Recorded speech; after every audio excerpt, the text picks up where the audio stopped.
এখন হাবিৰ কাষত এটা ফেক্টৰী বনোৱা হৈছিল আৰু এদিন ফেক্টৰীটোলৈ ফেক্টৰীটোৰ মালিকজন আহিলে আৰু তেওঁৰ পত্নীক ক'লে, মিনতি, এই ফেক্টৰীটো কমপ্লিট হৈ গ'লে আমি দুয়োজনে এই ফেক্টৰীটোত যিমানখিনি পইচা খৰচ কৰিলোঁ, চাবাচোন আমি এই ফেক্টৰীটোৰ পৰা তাৰ দুগুণ পইচা উপাৰ্জন কৰিম। কথাটো তুমি ঠিকেই কৈছা, কিন্তু ইমান ঘন হাবিখনৰ কাষত তুমি ফেক্টৰীটো খোলাৰ কথা কিয় ভাবিলা? মই এইটো কথাহে ভাবি পোৱা নাই। মিনতি, আমাৰ ফেক্টৰীটো হৈছে পেপাৰ বনোৱা, গতিকে বহুত গছ-গছনিৰ প্ৰয়োজন হ'ব। এই হাবিখনত বহুত গছ-গছনি আছে। আমাৰ যেতিয়াই প্ৰয়োজন হ'ব তেতিয়াই আমি গছ কাটি আনি আমাৰ ফেক্টৰীত ব্যৱহাৰ কৰিব পাৰিম। সেইবাবেই মই ইয়াত ফেক্টৰীটো খোলাৰ কথা ভাবিলোঁ। হয় দিয়া শংকৰ, এইটো তুমি ভাল কথাই ভাবিলা। মিনতি, তুমি এতিয়া কথাটো বুজি পালা, কিন্তু মিনতি, তোমাৰ বাবে এটা ছাৰপ্ৰাইজ আছে। তুমি এতিয়া মোৰ লগত ব'লা। কথাখিনি কোৱাৰ পাছত শংকৰে মিনতিক গাড়ীত উঠাই এখন নদীৰ কাষলৈ লৈ আনিলে, য'ত এটা ডাঙৰ ঘৰ আছিল। শংকৰ, এই ঘৰটো ইমান ডাঙৰ, একেবাৰে মোৰ সপোনৰ ঘৰটো। মিনতি, মোৰ মনত আছে, সেইবাবেইতো মই তোমাৰ বাবে এই ঘৰটো সাজিলোঁ আৰু ফেক্টৰীটোৰ কাষতেই এই ঘৰটো বনাইছোঁ, গাঁৱৰ ওচৰতেই, যাতে আমাৰ সুবিধা হয়। আৰু চোৱাচোন, ঘৰটোৰ সন্মুখত কিমান ধুনীয়া নদী এখন আছে। সঁচাকৈ এই ঠাইখন বৰ ধুনীয়া। আমি এতিয়াৰে পৰা ইয়াতেই থাকিম। তাৰ পাছৰে পৰা দুয়োজন তাতেই থাকিবলৈ ল'লে আৰু শংকৰো ফেক্টৰীৰ কামত ব্যস্ত হৈ পৰিল। দুয়োজন সুখে শান্তিৰেই আছিল, কিন্তু সিহঁতৰ সুখবোৰ বেছি দিনলৈ নাথাকিল। এদিন যেতিয়া দুয়োজনে বহি খাদ্য খাই আছিল, তেতিয়াই শংকৰলৈ ফেক্টৰীটোৰ কৰ্মচাৰী এজনে ফোন কৰিলে। কাৰ ফোন আছিল? কি হ'ল শংকৰ? মিনতি, ফেক্টৰীটোৰ এভাগত জুই লাগিছে আৰু 4জন কৰ্মচাৰী জ্বলি শেষ হৈ গ'ল। মই তালৈ সোনকালে গৈ সমস্যাটো সমাধান কৰোঁগৈ। কেনেবাকৈ এই কথাটো পুলিচৰ কাণত পৰিলে, আমি যে গছ কাটি আনি ফেক্টৰীত লগাওঁ, সেই কথাটোও পুলিচে গম পাই যাব। কি?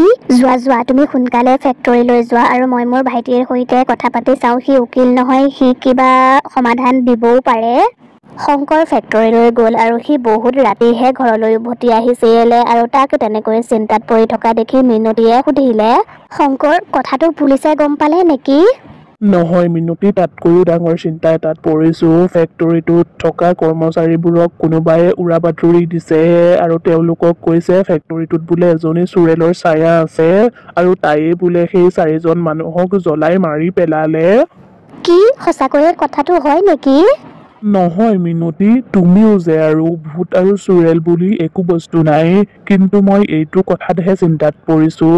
কৰ্মচাৰীসকলে কৈছে তেওঁলোকে ফেক্টৰীটোত তেতিয়ালৈকে কাম নকৰে যেতিয়ালৈকে সেই ফেক্টৰীটোৰ পৰা চুৰেলজনীক খেদোৱা নহয়।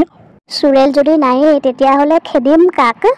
সেইটোৱেইটো মই এতিয়া চিন্তাত পৰিছোঁ। মই এতিয়া কি কৰোঁ? কৰ্মচাৰীসকলে কৈছে ৰাতি বোলে তেওঁলোকে ফেক্টৰীটোত পায়েলৰ শব্দ শুনা পায় আৰু কোনোবা মহিলাই বোলে তেওঁলোকক তাৰ পৰা গুচি যাবলৈ কয়।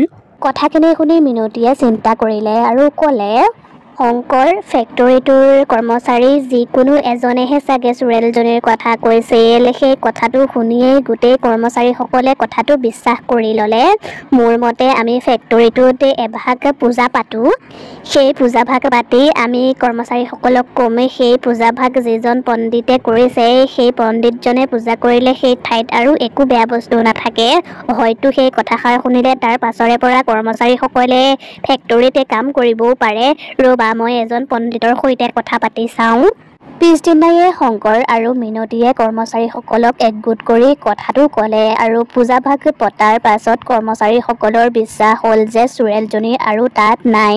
তেতিয়াই তালৈ এগৰাকী মহিলা আহিলে আৰু মিনতিক ক'লে, আপুনি শংকৰ ছাৰৰ পত্নী নহয় জানো? নমস্কাৰ, এই ফেক্টৰীটোত কাম কৰা মদনৰ পত্নী মই। আচলতে আপোনালোকক মই এইটো কথা ক'বলৈ আহিছিলোঁ যে আপোনালোকে যিভাগ পূজা পাতিলে, হয়তো সেই পূজাভাগ কৰাৰ পাছতো সেই চুৰেলজনী ইয়াৰ পৰা নাযায়। কথাটো শুনি মিনতি বৰ আচৰিত হ'ল। মানে আপুনি কি ক'বলৈ বিচাৰিছে? আপোনালোকে ইয়াত এই ফেক্টৰীটো খুলিয়েই বহুত ভুল কাম কৰিলে। সেই চুৰেলজনীয়ে এই ফেক্টৰীটো চলিবলৈ নিদিয়ে।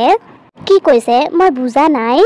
মিনতীয়ে কিবা কোৱাৰ আগতেই মহিলাগৰাকী তাৰ পৰা গুচি গ'ল আৰু তেতিয়াই মিনতীয়ে লক্ষ্য কৰিলে মহিলাগৰাকীয়ে ভৰিত এযোৰ শকত পায়েল পিন্ধি আছে আৰু তেতিয়াই মিনতীয়ে মনতে ভাবিলে কৰ্মচাৰীসকলে কৈছিলে তেওঁলোকে ৰাতি পায়েলৰ শব্দ শুনে আৰু এই মহিলাগৰাকীয়ে কৈছে চুৰেলজনীয়ে এই ফেক্টৰীটো চলিবলৈ নিদিয়ে, এই ফেক্টৰীটো বন্ধ কৰি দিব লাগে। কেনেবাকৈ ইয়াৰ পাছত এই মহিলাগৰাকীৰ এই হাত নাইতো। তেতিয়াই তালৈ শংকৰ আহিল। কি হ'ল মিনতী, কি ভাবিছা এনেকৈ? সেই মহিলাগৰাকী আমাৰ ফেক্টৰীত কাম কৰা মদনৰ পত্নী। তাইয়ে সকলোৰে বাবে খাদ্য আনে, বৰ ভাল তাই।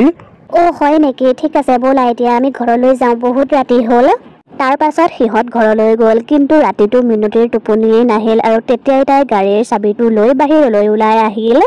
মই এতিয়া ফেক্টৰীলৈ যাওঁ আৰু আচল কথাটোৰ সন্ধান উলিয়াওঁগৈ। মোৰ মতে এই সকলোবোৰৰ পাছত সেই মহিলাগৰাকীৰেই হাত আছে। তাৰ পাছত মিনতীয়ে গাড়ী লৈ ফেক্টৰী পালেগৈ আৰু ফেক্টৰীটোত চাৰিওফালে অন্ধকাৰ হৈ আছিল। আজি ফেক্টৰীটোত কাম কৰা কৰ্মচাৰীসকল চাগে এতিয়া শুইছে। নিশ্চয় এতিয়া নকল চুৰেলজনী অহাৰ সময় হৈছে। মিনতীয়ে তাতেই ৰৈ নকল চুৰেলজনী অহালৈ অপেক্ষা কৰি আছিল আৰু কিছু সময়ৰ পাছতেই তাই তাত পায়েলৰ শব্দ শুনা পালে। সেয়া দেখোন পায়েলৰ শব্দ, নিশ্চয় সেই মহিলাগৰাকী আহিছে। তাইতো ভৰিত পায়েল পিন্ধি আছিল। মই এই সকলোবোৰ কথা শংকৰক মেছেজ কৰি জনাই দিওঁ, যাতে সি ইয়ালৈ আহে আৰু মহিলাগৰাকীৰ আচল ৰূপটো সি চিনি পায়।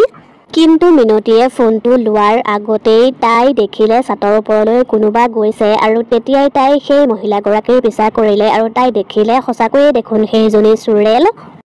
নকল চুৰেল, মই জানিলো তই যে কমলা হয়। মই তোৰ ওচৰলৈ গৈ আছো। মিনতী পটাপট ফেক্টৰীটোৰ ছাতৰ ওপৰলৈ গ'ল।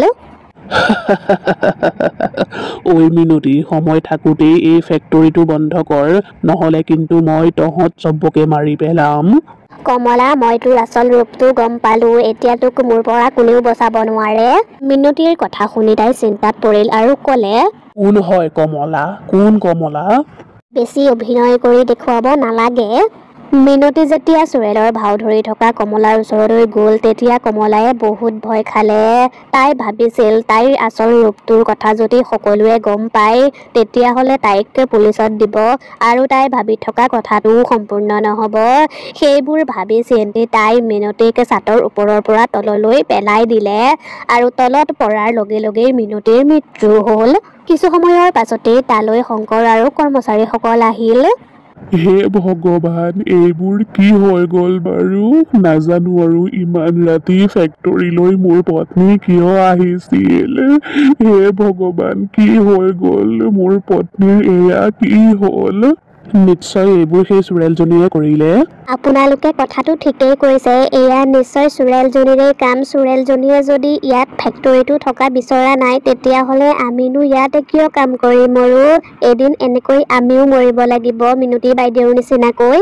কমলাৰ কথা শুনি সকলোবোৰ কৰ্মচাৰীয়ে তাইৰ কথাত হয়ভৰ দিলে, কিন্তু তেতিয়াই তাত কোনোবাই জোৰ জোৰকৈ হাঁহিবলৈ ধৰিলে। যেতিয়াই মানুহবোৰে ওপৰলৈ চালে, তেতিয়াই বতাহত এজনী চুৰেল উৰি থকা দেখিলে আৰু তেতিয়াই চুৰেলজনীয়ে ক'লে, ক'তো নাযাবি তহঁত, পলাবলৈ চেষ্টা কৰিলেহে মই মাৰিম। চুৰেলজনীক দেখি সকলোবোৰ মানুহে থৰথৰকৈ কঁপিবলৈ ধৰিলে আৰু কমলায়ে ভাবিছিল আচল চুৰেলজনী ক'ৰ পৰা আহিল আৰু তেতিয়াই চুৰেলজনীয়ে ক'লে, যোনে তহঁতক ভয় খুৱাই আছিল সেইজনী মই নহয়, সেয়া অন্য কোনোবাহে আছিল। যেতিয়াই চুৰেলজনীয়ে কমলালৈ ইংগিত কৰিলে, তেতিয়া সকলোবোৰ আচৰিত হৈ গ'ল, আনকি কমলাৰ স্বামীও। কমলায়ে ইমান দিনে নকল চুৰেল হৈ সকলোকে ভয় খুৱাই আছিল আৰু সেই চাৰিজন কৰ্মচাৰীক তাইয়ে মাৰি পেলালে। আৰু মই অন্য কোনো নহয় শংকৰ, মই মিনতী হয়। মই এই আচল কথাখিনি গম পাইছিলো, সেইবাবেই তাই মোক মাৰি পেলালে। আচলতে মই সেই চাৰিজন মানুহক এই কাৰণেই মাৰিলো, যাতে মানুহবোৰে বিশ্বাস কৰে এই ফেক্টৰীটোত সঁচাকৈয়ে চুৰেল আছে। মই এইটোৱেই বিচাৰিছিলো, যাতে এই ফেক্টৰীটো বন্ধ হওক আৰু এই হাবিখনৰ গছ-গছনিবোৰো কটা নাযাওক। এই ফেক্টৰীটোৰ কাৰণে গাঁৱৰ নদীখনো লেতেৰা হৈছে। মই গাঁৱৰ মানুহবোৰক বুজাইছিলো, আনকি মই মোৰ স্বামীকো কথাবোৰ কৈছিলো এই ফেক্টৰীটোত কাম কৰিব নালাগে বুলি, কিন্তু তেওঁলোকে টকাৰ লোভত এইবোৰ মানি নললে। কথাবোৰ শুনি শংকৰে তাৰ ভুলটো বুজি পালে। তয়ো এতিয়া তোৰ ভুলৰ শাস্তি পাবি। সেইখিনি কৈ চোৰেলজনীয়ে কমলাক মাৰি পেলালে আৰু শংকৰক ক'লে, শংকৰ, তুমি এই ফেক্টৰীটো বন্ধ কৰি দিয়া আৰু মোৰ আত্মাটোৱেও শান্তি পালে। মই এতিয়া যাওঁ। সেইখিনি কৈ চোৰেলজনে চিৰদিনৰ বাবে তাৰ পৰা গুচি গ'ল আৰু সেই ফেক্টৰীটো হাবিখনৰ পৰা নাইকিয়া হৈ থাকিল।